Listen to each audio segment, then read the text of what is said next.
अडानी को वहां ठेका मिल गया। केन्या की यात्रा की 2023 में, अडानी को वहां ठेका मिल गया। नेपाल की यात्रा की 2023 में, अडानी को वहां ठेका मिल गया। मलेशिया में 2017 में यात्रा की, अडानी को वहां ठेका मिल गया।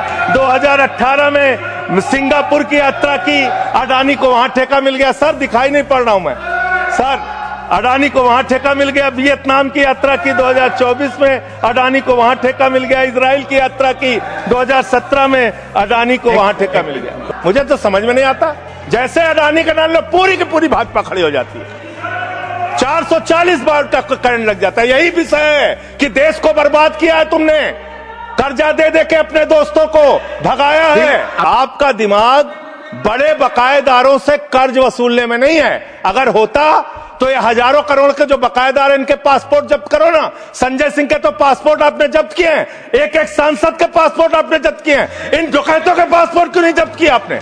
इन डकैतों के पासपोर्ट क्यों नहीं जब्त किया आपने?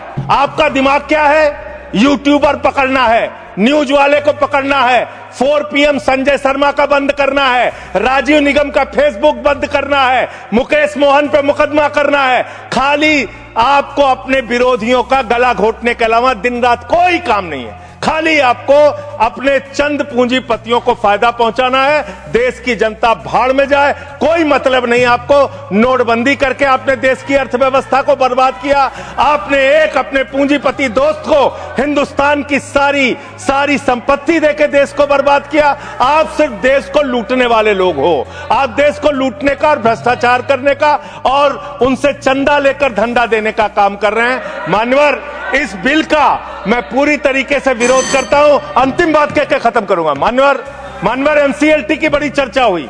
एनसीएलटी में मान्यवर 30, बस खत्म कर रहा हूं, सबको आपने ज्यादा टाइम दिया, मुझे भी एक आध मिनट दे दीजिए सर।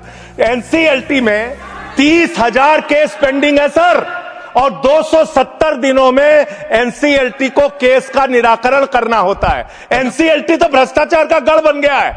उनके पास ऊपर से फोन जाता है नेताओं का, इसका इतना माफ कर दो, उसका उतना माफ कर दो। ये अंतिम वाक्य चीफ जस्टिस का मैं बोल के अपनी बात खत्म करूंगा। 48,000 करोड़ रुपए अनिल अंबानी का बकाया था, 430 करोड़ रुपए में सेटलमेंट हो गया।